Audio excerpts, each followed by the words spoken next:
Hi Professor, this is the video for the problem 2. So for the problem 2, we can first assume several events. So we assume the event A means that 0 is transmitted, and the event B is that 0 is sent and the receiver receives 0. The event C means that 1 is transmitted. The event D means that 1 is transmitted and the receiver receives 1. And event E is equal to that 0 is received. The event F means that 1 is received. So for the first question, we want to find the probability that the data 0 is received, which means that find the probability of event E. So for E, we have the probability of E is equal to probability of A multiplied probability of B plus probability of C multiply 1 minus probability D. So for this part, this means that when 0 is sent and also when 0 is received.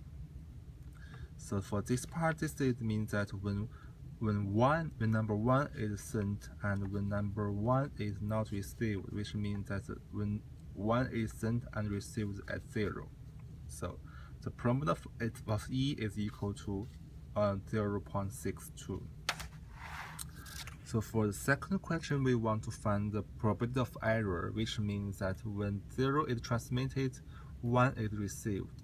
And when 1 is transmitted, 0 is received. So we assume the two events G and H.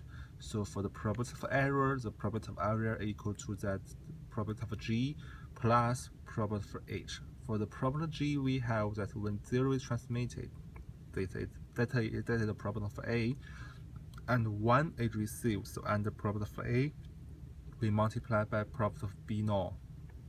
And plus for B naught, we have B is equal to when 0 is sent to the receiver, receive 1 0. So B naught means that when 0 is sent to the receiver is not receive 0.